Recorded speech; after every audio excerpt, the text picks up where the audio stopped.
Guys, welcome back to a brand new edition. We've got a great brand new episode today. Very excited about today's show.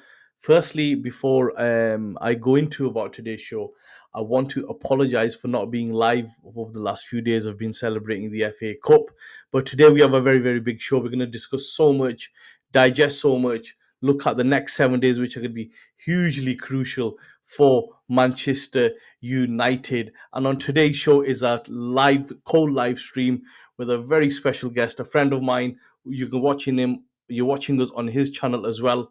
Let me introduce you to the one and only Mr. Mick Ruby from Mufc Realist TV. Mick, welcome. Forza United. Yeah, How are you? How are you? I'm absolutely swell. Thank you for asking. And it's been a hot minute. Of course, we've been celebrating this FA Cup victory party like in 1999. But I understand you've been in Dubai and Abu Dhabi traveling. So finally, we get together, my friend. Yes, Yes, as been a we've lot been of getting things going on. together, absolutely. You were doing some great work. Other creators were doing great work after the FA Cup win. So I was just digesting it all in, taking it all in, and I thought we'll do something special in the week where we can, you know, analyze things a bit differently, take a step back. And in today's show, what our plan is, we're gonna analyze the current the current manager situation. We're going to look at the view of the whole season and the setup of Ten Hag and how he set the team up. Would it be better if Man United did not play in Europe? Realistic ingoings and outgoings, and any other questions that we'll take in the comments as Yeah, well. the Q&As, yeah. And if you are new, if you've not subscribed to Mick's channel or my channel, please drop a subscribe. Get involved in the comments. It's going to be a big show. We're co-streaming this and live streaming this across all the major platforms. We want everyone to get involved in this. Mick, before we go into the questions, how was the FA Cup for you? How did you look, I'm it? pulling up my collar like Cantona, so it's all good. Like, pull it up. How was it? To be honest, nobody expected us. We were the underdogs, but this is the bittersweet symphony. Against all odds, we rose to the challenge based on all the leaks that came out from Jacob Steinberg that Ten Hag is going to get sacked and all that stuff. We absolutely dominated Pep Guardiola and City. They didn't know what was hitting them, to be honest. Even they did substitutions to take out De Bruyne. And they tried all different solutions, even throwing in Doku, released from his Doku station. You know what I mean? He managed to score one, but they didn't have answers. At the end of the day, you can't undermine this team performance. You can't undermine the fighting spirit. You can't undermine that the crowd was there cheering it on, for Ten Hag and the boys, and they turned up. And that was the most important thing, because the season has been up and down with injuries and off the field issues, and we needed this victory. We needed this trophy, and this changed the whole mood within the entire fan base, right? So if you've seen polling, how it's polling right now, 80% or 85% are for Ten Hag to stay, So this changed everything. I'm still on cloud 7, to be honest. I'm still rewatching the game and the moments and the ceremony, and oh my God, it feels like we won the treble 99. Absolutely, it was a great day out. I felt it was a great performance. It reminded me very much of a pre-COVID Ole Gunnar Solskjaer against Man City, where hitting him on the counter, fast wingers, getting in behind. It was a great game. Man United played very well, limited City to very minimal, hence why they made the changes. And one thing the media will not mention is Jack Grealish not getting a sniff of the game. Considering he's £100 million player. But it was a good game. It was a good game. It's been analysed. Mick's done some great work on it. There are great videos on Mick's channel. Go and check them out. Thank you. I think on today's show, what we want to look at is the current situation overall. We're coming into quite a crucial period, and in the football world, it's probably known as the most critical period in football.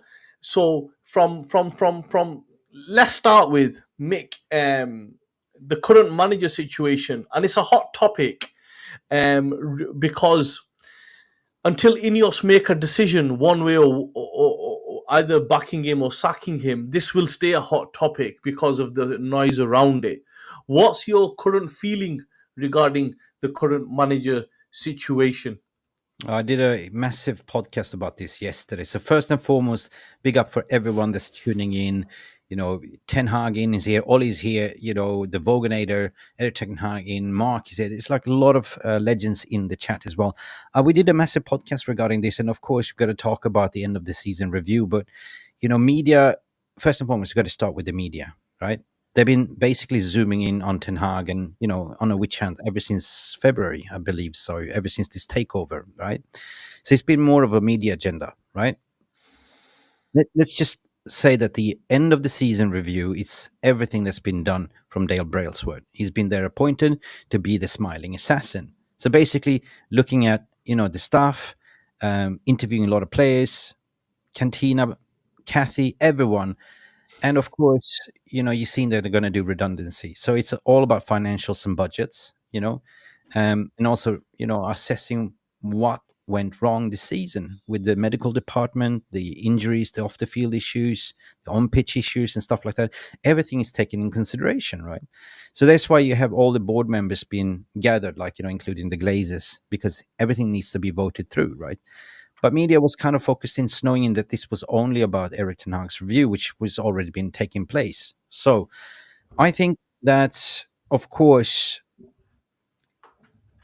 I said it yesterday, and this is towards the sources that I've been speaking to, and it looks like 75% that they're going to stick with manager at the moment because it's got some financial implications to it as well.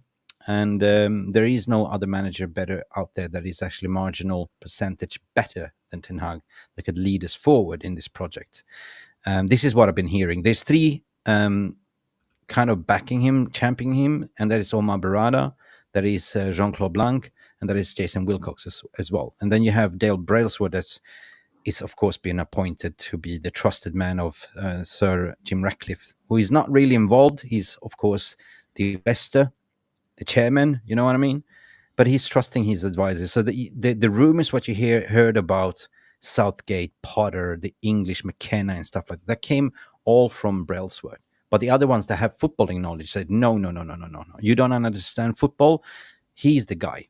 He's the guy. So, barring what I'm hearing, barring that there's short time of, you know, we have 2 weeks left of the transfer window, they're planning with him. Ten Hag's told the truth. Ten Hag, if he would known he would be sacked, he would be, you know, speaking to Bayern or any other club or Ajax. So he was only focused as per performance management, what he was given.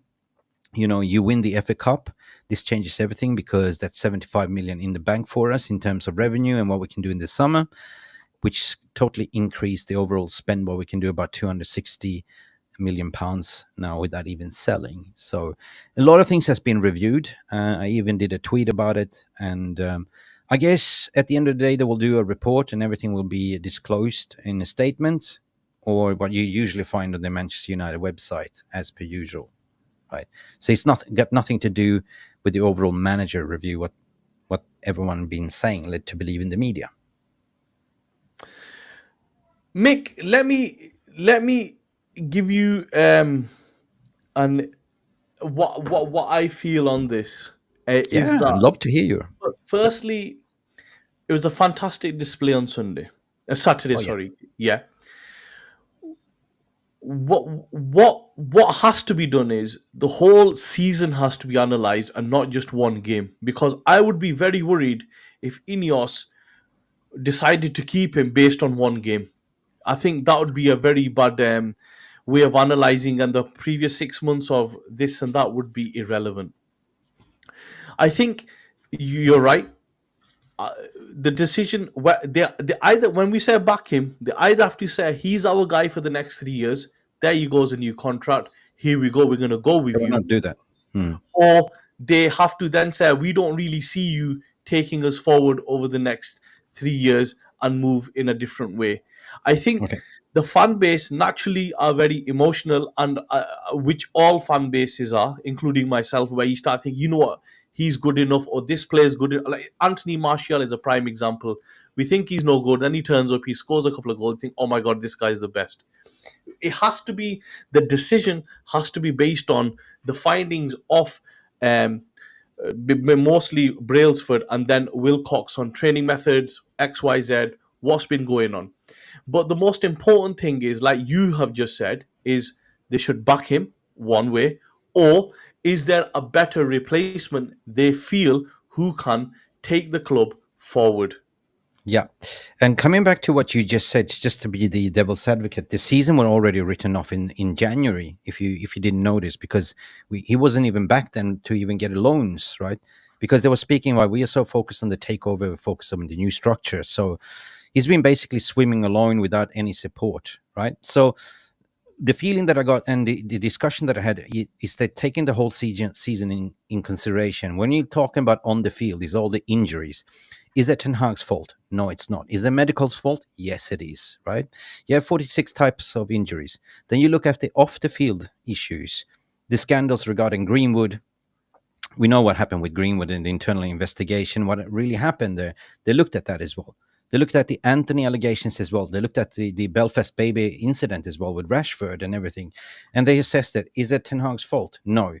I mean, he's not their agent or the manager. So actually, the agent is responsible for the individual player, right? The club managed a squad in title, right?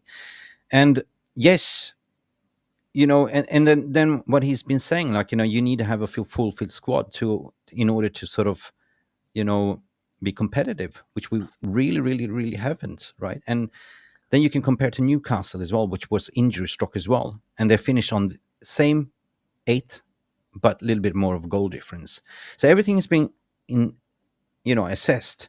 Of course, if you look at in general, like, two trophies and three finals in 2 years, that's a good result. A one bad season doesn't tell you that, hey, you can't do it. And then, of course, you saw when he got his players back, won 3 games in a row, and we came to the FA Cup and beat City. So the overall mood changed based on the fan opinion as well and the protest, because they noticed that, majority of the fans, and they're listening to the fans, backs Ten Hag.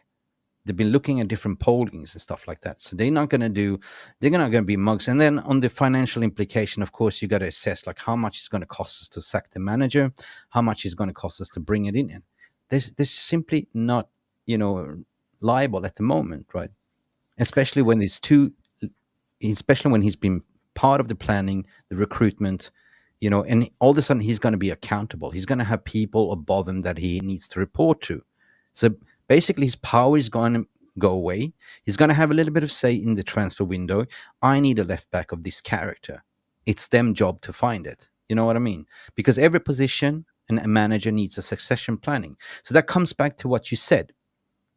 They're not going to offer him a new contract because this is a performance review. They might come and say, okay, we will back you. And in December, if things go well, we can discuss a new contract extension for 3 years extension, but they're not going to do it now. And the reason per se, because not everyone is in place as of yet. There's 2 people that hasn't really joined. They're still on garden leave. You know, I love mixed enthusiasm on this. I think, No. It's just I basically think, things what British yeah. media So and the general whole media point, doesn't want to disclose because they're only one-sided basically, and that is the agenda to disrupt Manchester United to become a winning force. Because let's face it, this destroyed a lot of childhoods as well, right?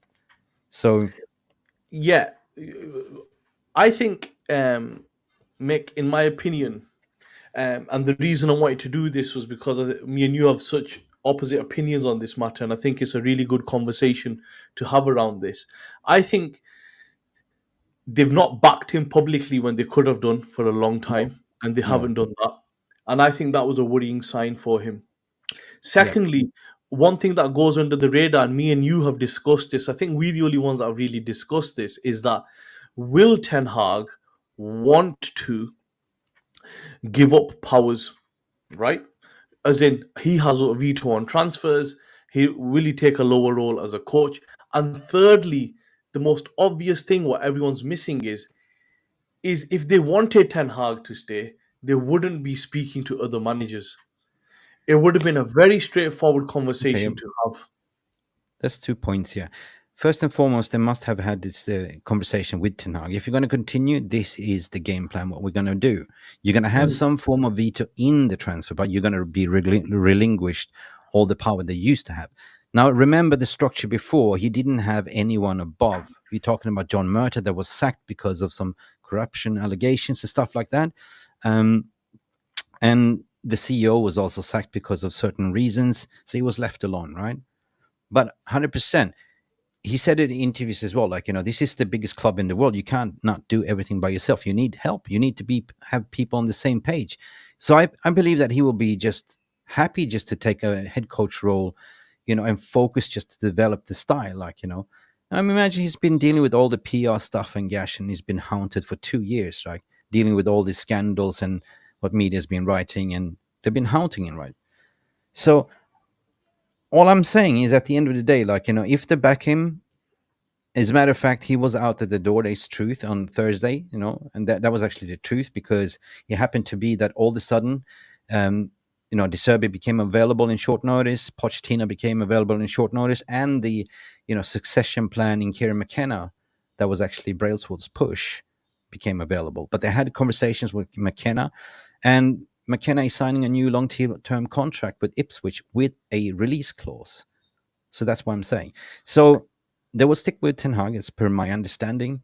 And if that doesn't go well, they will not renew his contract until December, right? If things goes well, then there's no need of doing a succession. Otherwise, what we discussed on this channel so many times, there are so many better managers that are available in 2025, but not at this moment, because the board has looked at it.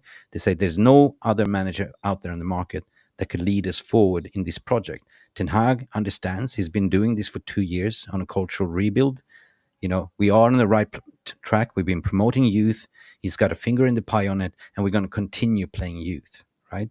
So that is a key component into it, right? If you then appoint, let's say, a Thomas Tuchel, you will stop the development of youth, of Colliers, of all these Amas, and Pochettino is not the guy either, right? So the only one that could work was De Serbi in a way, but arguably not. I think one way or the other way, we need an answer, right? Whether We will have an answer. if he's the man, all fans will be behind him, and if he's not the man, as whatever decision is made on, as long as there's a good reasoning behind it, because some of the performances make, even that Palace game, bloody hell, I'm surprised he survived the Coventry game, to be honest. Yeah, yeah, yeah. You know, But they if he were. will be sacked, he will be sacked after Arsenal game. But there was a reason why Wilcox was there to help him out, like, and to also be the shadow overcoat and the report back, like, and he's been vouched as well, like, so he said also to the board that he understands football. So the footballing people have spoken, like, he's the guy. Of course, they spoke to McKenna because McKenna is a young, prospecting, up and coming coach, but is he ready yet? He's not ready. Because Manchester United is the biggest club in the world. Like, to manage Ipswich, yeah, of course, he understands the culture, he understands the politics, but it's too soon, too early for McKenna. Maybe in the future. I don't think McKenna is the answer. I'm not. He This doesn't even play possession-based football. Yeah, but this fascination that suddenly championship managers are good enough to manage top clubs is beyond me. Like, how we've got to this stage, um, you know, the the leap from going from championship to the top six, top five, top four club Mm-mm. is too big. Not just because, forget the stylistic approach, it's trying to handle bigger players. And Nagelsmann struggled with this at Bayern. And yeah, sorry, go on, mate.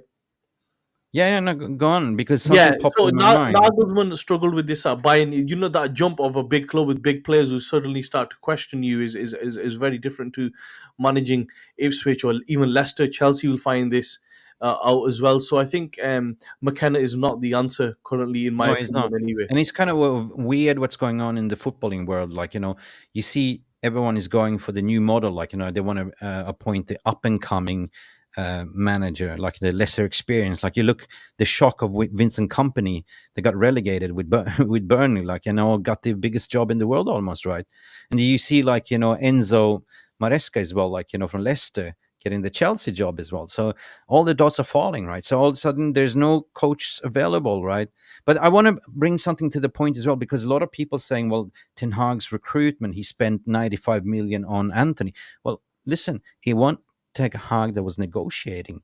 Ten Hag doesn't make the deals, right?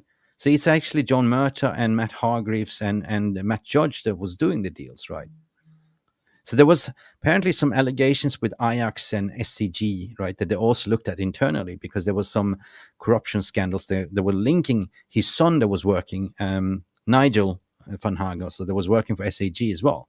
So that stemmed over also to Manchester United. So question was also, we used SAG in the last summer window for Rasmus Højlund, Anthony Dos Santos as well was used, and somebody else. I think even Onana. Like, and then we overpaid, massively overpaid. So there was internal investigations. Like, did you have any part of it? Which were proven because he didn't have. Because if that was the truth, Manchester United would have faced a transfer ban. You understand it? So that is it's just it's so complicated because if you're a new investor, you don't want to face a transfer ban. But now you're facing another issue, Bilal, as well, and that is Europa League, right? Because all of a sudden, Trollus Limited or Ineos owns Nice. Nice finished fifth, got Europa League. We won the FA Cup, got Europa League. But apparently, they have a deadline to Monday to reply to make it sure that we will remain in Europa League. There is no conflict of interest. There's a lot of things for them to handle at the moment. So to sack a manager in the middle of this, plus you also need to resolve the Mason Greenwood situation as well, which is another can of worms of PR disaster. Yeah, I'm just absolutely, absolutely. I'm just looking at some of the comments here as well. I think they need to move quick in the market, which we'll come to in a minute. Whether look, my personal stance, just to be clear, because I'm not the type to sit on the fence. I think they should make a change, whether that's Pochettino, De Zerbi, or Tuchel. But if they back him, I will 100% get behind him. And whatever the decision is, we can't keep in lingering because they need to make a decision so the media noise goes away from this, in my opinion. But let me just be something clear. He was going on Thursday. They made a decision, but something changed. He won the FA Cup and the fan pressure as well. So to upset the Apple Card, the paying customers would be very disastrous, right? So they're taking everything in consideration. So something changed. Otherwise, they were taking a decision. Fine, you won the FA Cup. Let's do Louis van Gaal. The next day, boom. And that's why, that is why. So at the moment, they are voting. They are contemplating everything: finances, performance review, who is leaving. I mean, we're talking about. I think they're going to get rid of like redundant, 30% of the staff there, overinflated. So it's not just about the manager; it's the overall season review. Everyone that is involved in the footballing operations. Yeah, I think from a So staffing point of view, yeah, with I mean, 800 absolutely shambles. At least you can come out on Monday and say, pull the trigger. We're going with another one.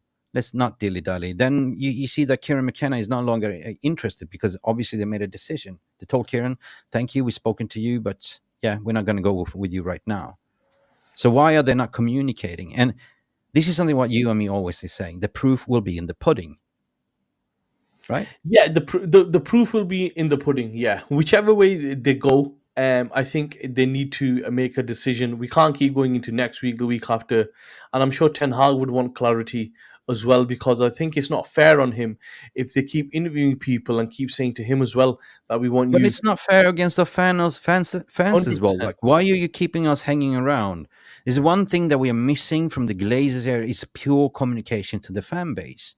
You cannot be like this bloody Glazers 2.0 because let's face it, we are monitoring everything, every move that you do. So far, it's been positive PR saying, yes, we're going to get the best in class new structure, Omar Brada, sporting director, technical director, everything. But it comes down to the manager. I mean, let's face it, these people are not even in place yet. They're still on garden leave. They're coming in the middle of the summer, right? There's a lot of things to be handled at the moment, plus the Greenwood situation as well. So they have a massive task. But one thing you fucking can do is to communicate to your customers, right? And this is one thing that we lacked for 18 years. No communications, right? Yeah, yeah. The communication. I think the problem is what you just mentioned regarding communication is the people that um that are supposed to be communicating with us are not in the job yet. So I think once everybody's settled in, I think we'll get progress on this. Mick, I want to move the conversation on slightly. Yeah, I mean, I see a comment that somebody said here, Ole, so Ten Hag is the worst in class. You Oh, tell me, I it's don't agree your with that either. opinion, mate. It's fine, but you tell me who is best in class right now that's available. I can't name anyone. Poch is not the answer. Tuchel doesn't fit in the culture, ethics. You know, I just don't see it. I don't see it. So if we look at 2025, you will have Enzo Fernandez. I mean, when it's Javi Alonso available, you will have a lot of good coaches, elite coaches available, right? So whatever you've been fueled Yeah, by the media and the headlines, they want you to have the sack. But it's the same fucking playbook that's been going on for the past 11 years since Fergie left. So yeah, I think absolutely, and I think hopefully we'll get clarification on this because what I don't want to do is I don't want to make the whole thing just purely manager, manager, no, no, manager. no, no, no. Let's Let's one move thing. on because Let's, eventually this will be announced. It will be. There's nothing we can do about it. yeah, It is what it is. Can change like the weather. So, and let's just enjoy the FA Cup victory. Still absolutely, Mick. celebrating. One thing I wanted to kind of put out there was: would it be better for Man United not to play in Europe next season? Meaning, ideally, would it have been better if we didn't play Europe because it would have given us more time to implement coaching? We would have been able to work with a smaller squad. Do you think that would have been a better option? No, first I said yes, but that question is multifaceted. First and foremost, it's good to play multiple games. That gives a lot of players chances to develop and play. In Europa League or Conference League, you can play the youth, you can play the kids, right? On the other hand, if we didn't make Europa League, that would be great because that means that you can focus more on the domestic league, which I definitely wanted, right? Just focus on the cup, develop your style, develop your youth, whatever you're going to play. But now, I don't know, man. And on the other hand, we need the revenues if we're in Europe. Like 75 million in the coffers goes to the transfer window anyway, in terms of TV rights and stuff like that. So you got to look at it that way. So it's multifaceted. Like, do we need it? Yes, we need Europe, right? Because we know the financial situation. On the other hand, should we just focus on building the squad properly? Yeah. But again, players, they thrive on playing more games than just playing once a week. Did it help Chelsea or Spurs last season? They only played one game a week. No, it didn't. Right? Mm. I think I think the problem we have is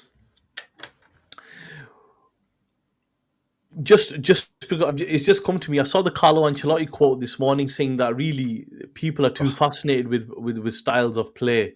Reason being, um, if you have a style of play which is quite like De Zerbi, he didn't say De Zerbi, but I'm using De Zerbi as an example. Teams can figure you out quite easily.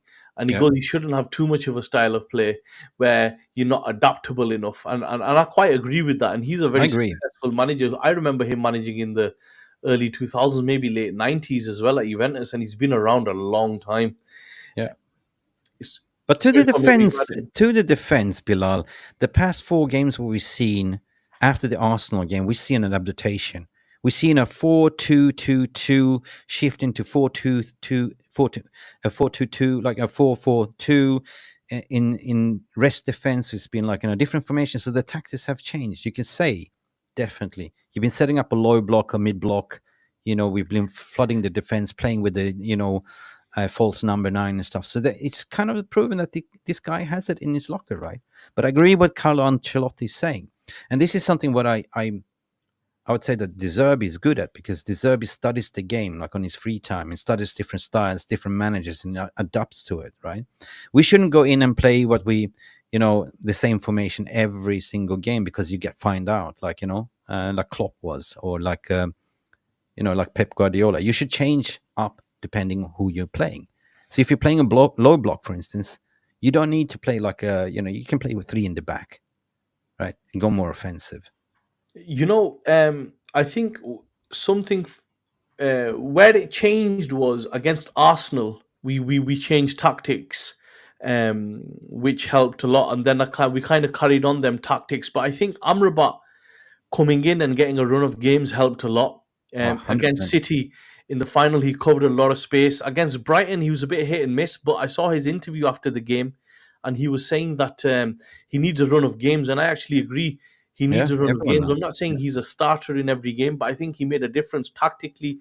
But from the Arsenal game, and I messaged you I was saying I watched it in midair, which was crazy in the plane, the game, and what I realized was we were more compact, but I feel it was too little, too late.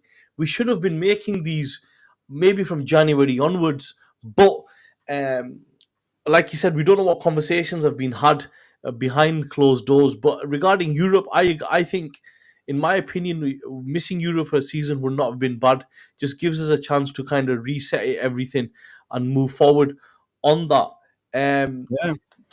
No, as I said, it's multifaceted. Like, can have two answers, but from a revenue perspective, we need it. From a playing form perspective, 100%. That means that you can play more games. But from a league perspective, yes, you know. But then again, you can look at what did it help Chelsea? Did it help Spurs? Did it help them to become better in the league table? No, it didn't. Right? Coming on to my next question, then let's be realistic, right? Let's have a look at this realistically. Yeah. Which players let's forget players for a second.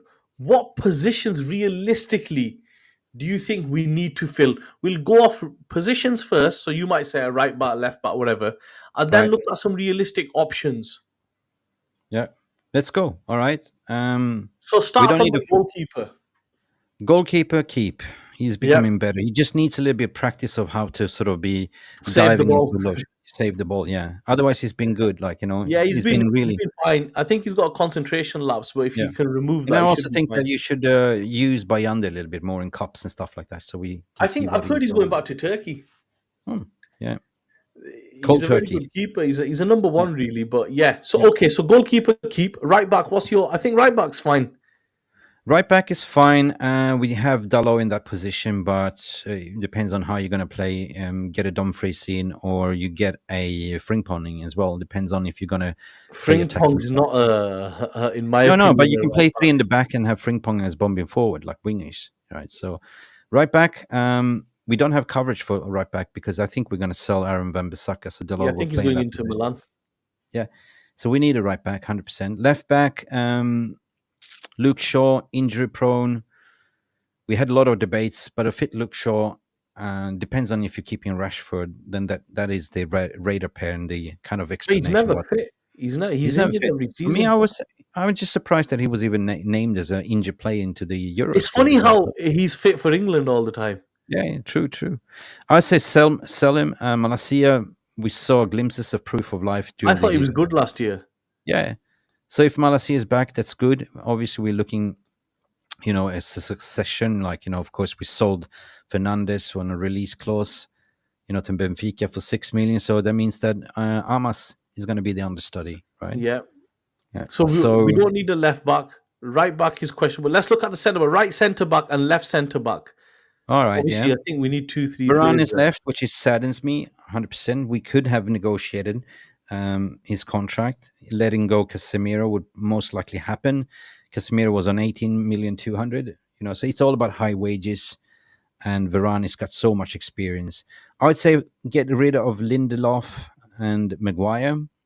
End of sentiments. I know that Maguire had a good season, but if you're going to win trophies, he's not the guy that would lead the line, and he's not going to start, games week in and week out. And I think he wants to start as well. So if you get 35 million to West Ham, whatever, I think we should sell him. Lindelof to Portugal, whatever, or the Saudi League. Off you go, because right now we are doing a rebuild for title-winning squad, and they are not part of the solution. You've got If you're Evans going to as well. play, if you're going to play high line, Maguire is not your guy, and not even Lindelof either. So there's your answer. So we need three centre backs, 100%. One on the cheap, toss in, I would say, free agent, and get two more. Like, we need a sort of Todibo. a Todibo and Anselmo as well, like, a young, Brazilian, and potentially someone more. Like, if you get Tosin for free, there's no money spent. You spend 45 million on Todibo, or Lenny Euro or something like that, or Mm. even Lucas Euro's going Galvani. to Madrid, isn't he?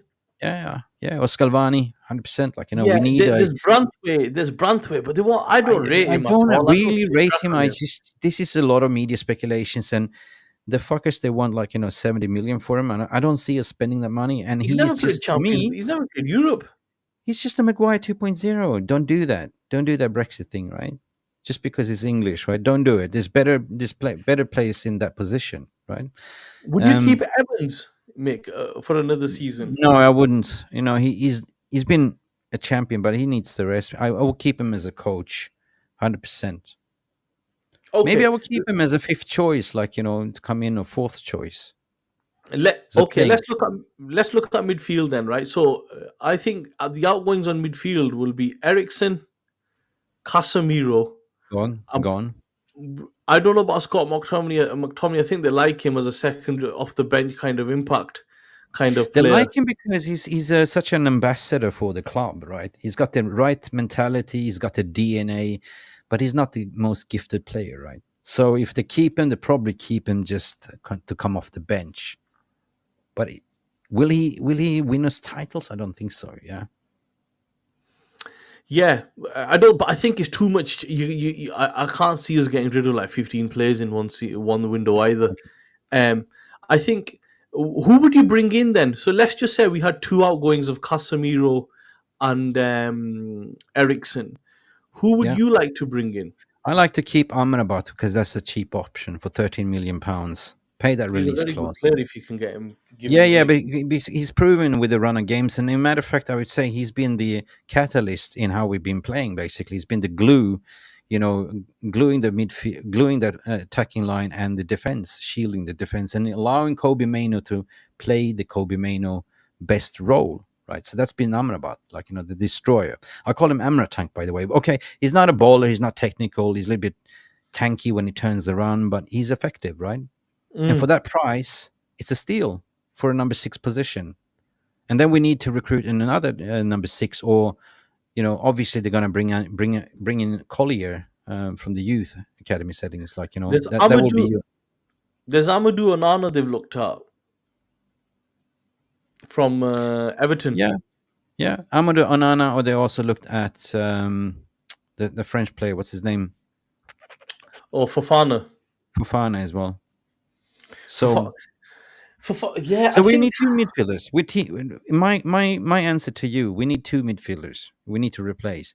We need a good box to box engine, a number eight as well, right? Because you can't play just Kobe Mano all the time, right? You need a well, replacement no, as well. You Wilcox is need to already fit. kicking off over there. Yeah, you need to keep Amrabat and recruit in another like for like replacement as well as a rotational number six as well. So you got to have two players for each position for a squad depth. And do you think,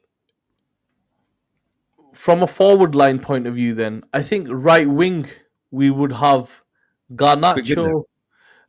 I think Ahmad we need a right winger. Sorry, a right winger we need, and I think from a right wing aspect, Sancho, because he plays right wing for Dortmund when he said he could never play is right wing for gone. United. Sancho, Anthony, Palestra, Gone. and Greenwood. Unless I miss We someone, have too many wingers. they need to Regarding, be gone. listen, Olisi we were heavily linked to, but he's also linked to Chelsea. We don't need Olisi. We are stocked in the winger area, right? We are pretty much stocked and good. You give Ahmad a run of games, we see what he's all about, 100%. I think we will sell Palistri Mm. because he's not favored. I He's think been so. around for a long time as well. He Yeah, doesn't yeah, get yeah. any games. He needs to move It on. doesn't get games. No, I don't think they will sell Rashford. Although they'll be linked to Arsenal and a lot of things. So if an important offer comes into a Rashford, they'll probably take it. But it depends on this. If we're going to play that possession-based football, Rashford doesn't really suit it, right? Can he adapt to play more possession-style football, right?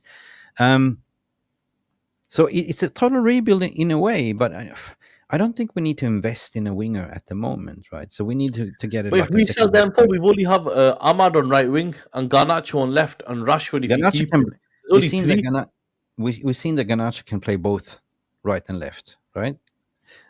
Mason Greenwood, from a footballing reason, he got Gaddafi's Player of the Year, and he's coming back for preseason training. at the So moment. there's He is, yeah. question. Yeah. So there's a At the question, right? moment, he is. What are they going to do about it? So there's something that the club needs to solve as well. So this is what they've been talking about in the end of the season review. I personally say he will be slaughtered by the crowd. They will shout and chant, but as soon as he starts bagging goals from a footballing, he's far much better. Like, he's the best talent that we ever had, right? Two-footed. So I would say from a team perspective and from us winning trophies, I would take him back. Me personally. Yeah, from from a um, aspect of footballing reasons, he's the most ready-made player we have. Double Yep. footed, good in the air, dribble. He's very, very Yep. good. Mason Greenwood, but I think United through and through. from a value and ethics and morals point of view, I think they can't keep him because of that reason. But let Um, them deal with it. This is absolutely. just a small minority at the end of the day. Fans can have an opinion, but if you do a poll, I think the majority say, if we want to win, tell us, bring him back, right? And if they do so, they're going to release what's they've been withholding from the public, because 13 seconds of a clip, but we can't unsee what we unseen, we can't unheard what we have. But it's been targeted deliberately to smear it as well. Because let's face it, they did an internal review within Manchester United and they cleared him innocent. And somebody leaked it out to Athletic. They didn't like it. So um, I don't know, man. I said keep Greenwood, sell 100% Anthony, because I don't think no, he's not the one. It's been 2 years at the club, poor performance, 95 million. It's not his fault with his wages and 250 a week. But Ahmad has been showing and Ganache has been showing that there is less wages, under 50,000, that what they produce is far much better than Anthony, right? Or you play Anthony as a wing back. No chance, mate. You have to just get rid of him. It isn't possible to play Anthony as wing, but I think what's interesting is if you listen to Jason Wilcox's comments about from the Athletic this morning regarding Menu and Garnacho playing too many minutes at their age, I kind of agree with that Yeah.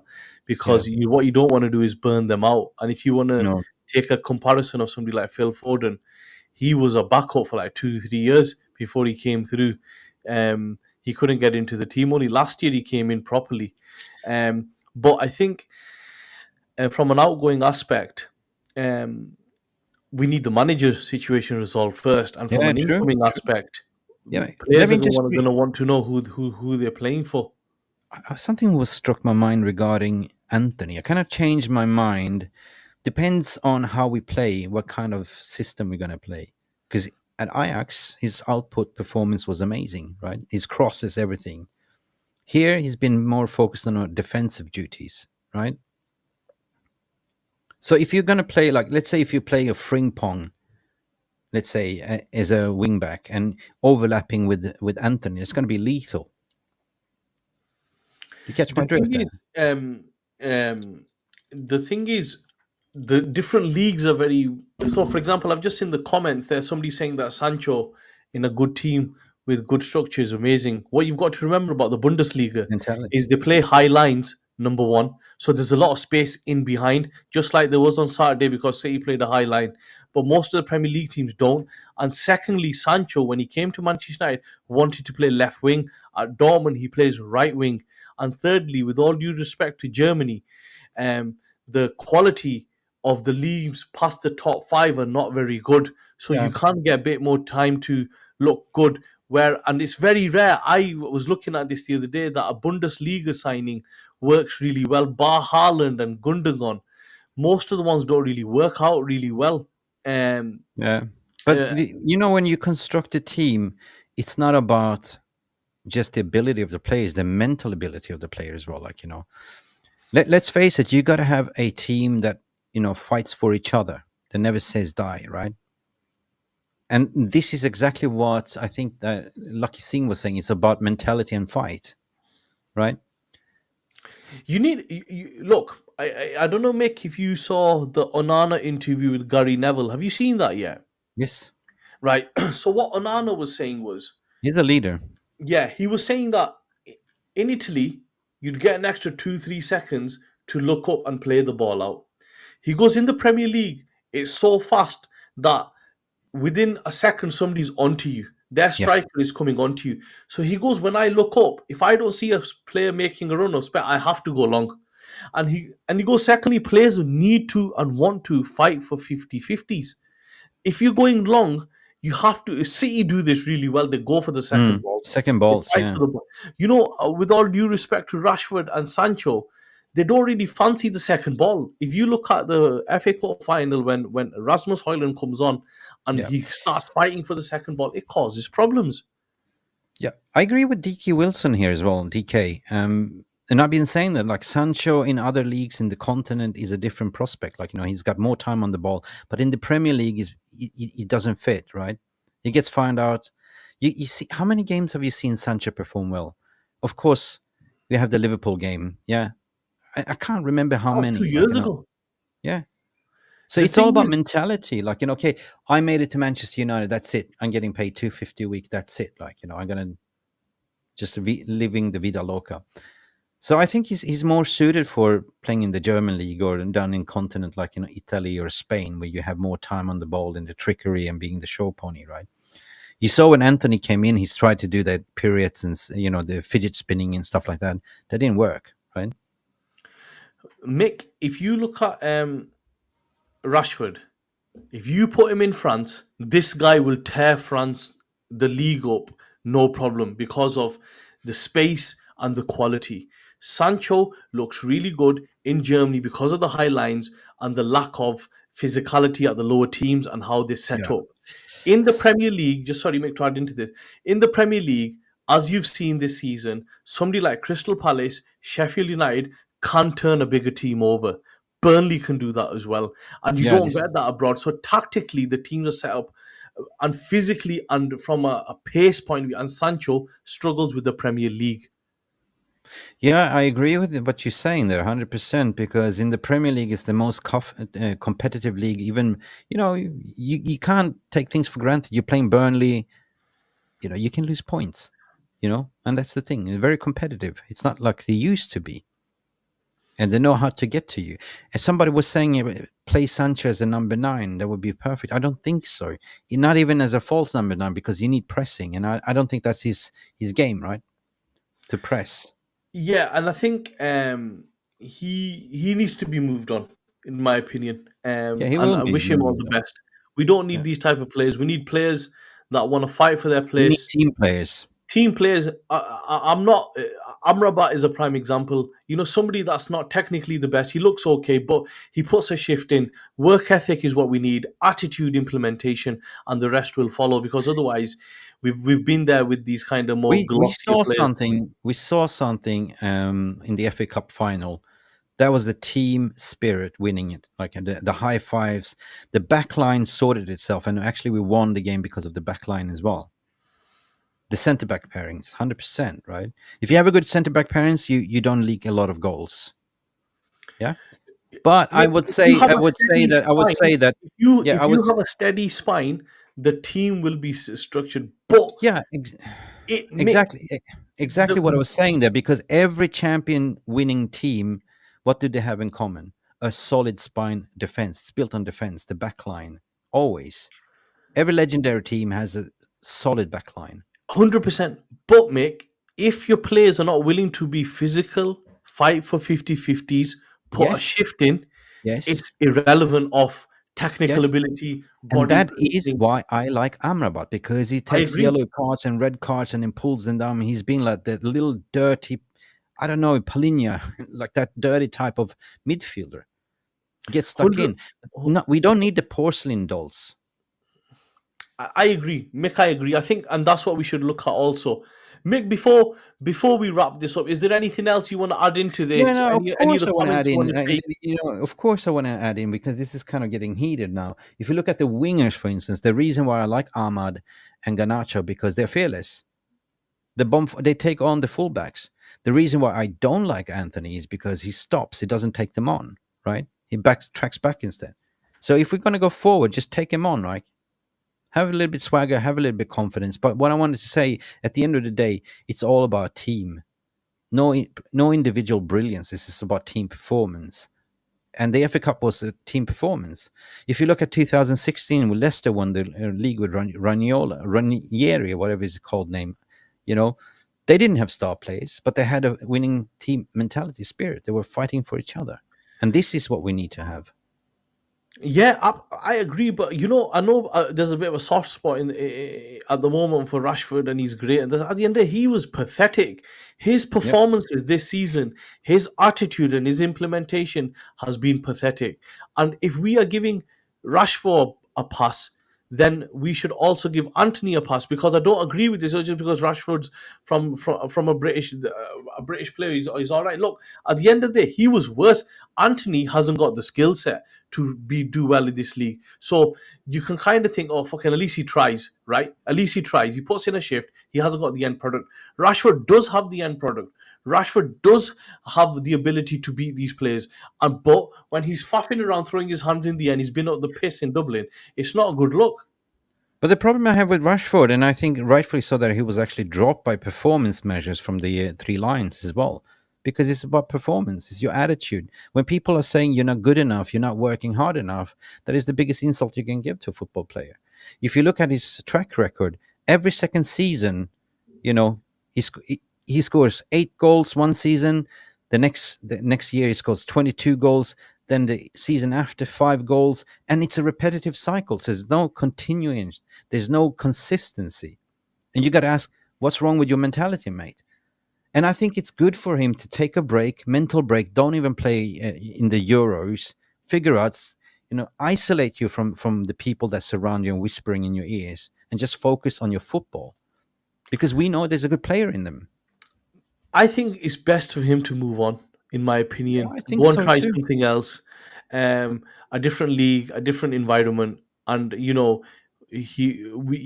wish every United player goes and does well. Even Carlos Tevez, United player fans want him to do well. I Yeah. think for him, it's best if he moves on and tries I something else. agree with you. I agree with you. But now I'm thinking like the club. Will they do it? If they receive an important offer, of course. But it's I down to think they him as will. well. If he wants to, I think yeah, they will. it's down to him and his agent, to advise if you want to stay or move, right? But the thing is, what we discussed yesterday, me and Jarvis, was to say that he's been heavily suffering from Luke Shaw not playing in this team either. It's been Luke Shaw absence, because that has been the partnership, right? Him and Luke Shaw on the left has always been working, like, the overlapping, the Yeah, underlapping. but Mick, that's worrying as well. If your left back sort of can't perform, he needs to adapt his game. You Yeah, know, you not need. Wan Bissaka plays left back against Mohamed Salah, I and he think he's hasn't been got a left found foot, and out. he I, performs I think well. he's been found out. He's been found out, right? If you look at Yeah. Garnacho, if you look at Arma, they are very unpredictable what they're going to do. Like, they go left or right, drive the byline. He doesn't do that anymore. All he does No, is cuts in, what I mean is, try to you take have on to. three defenders, and just crash right into the wall and loses the ball. Wayne Rooney played multiple positions, right? De Hmm. Bruyne plays multiple positions. Rashford can't play his position if Shaw doesn't play. That's rubbish. Wan Bissaka doesn't have a left foot and plays against Mohamed Salah in the FA Cup at Old Trafford and marks him out of the game. So Yeah. this, I don't agree with, like, he needs Shaw. That's rubbish. He needs to Yeah, go but and play in a league but where if he's injured, if he's playing through the pain barrier, like DK Wilson is saying, take this summer, heal yourself, don't play football. Just focus on your Mick, career. he's No matter, playing. well, listen, He's listen. Can I playing. just finish my line? No matter if you're going to play for United or not, you need to heal, and you need to get your mentality straight. And that's what I'm saying. We're not here to slag Rashford, because he's a good player, right? He's a good player, but he You needs know, consistency, and he yeah, needs to focus on his football, not the off the field antics.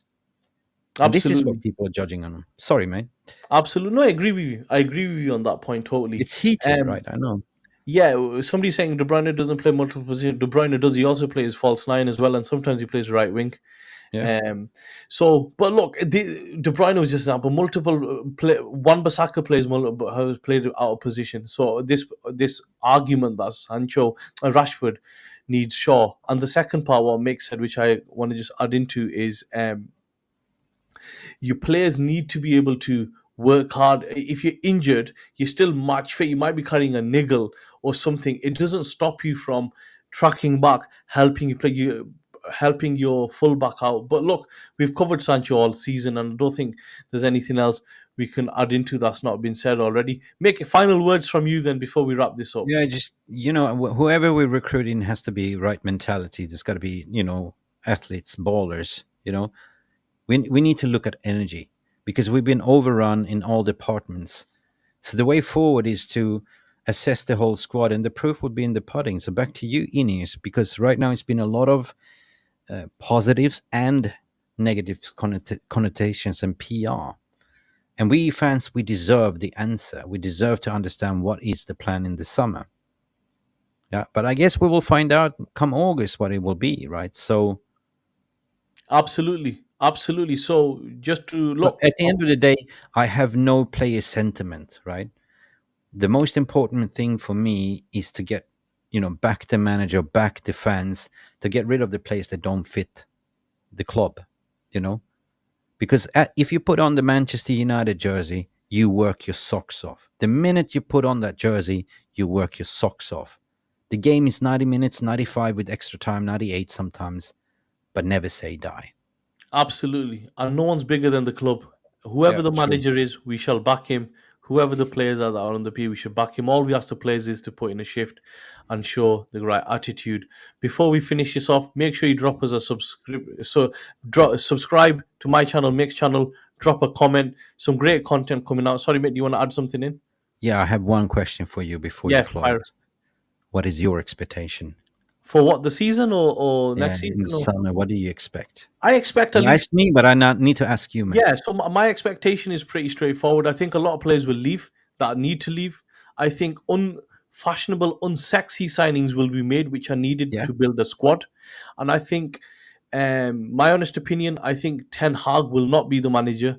And whoever they go with, I think we'll all back him. If Ten Hag is the manager, in which I very doubt, but we'll back him also. Hmm. Okay, fair play. Fab.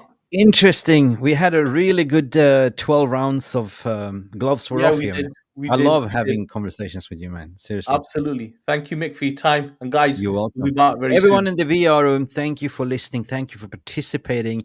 We didn't get much time to sort of engage with you because I think we were so busy, like, punching each other. Anyways, excellent, Bilal, as per usual. Thank you. And at the end of the day, Bilal, it's Forza United. We will see, as what you say always, the proof will be in the pudding until it's eaten. So, Correct. summer Thank expectation. Ineos, you hold the answers. Please let us know very soon.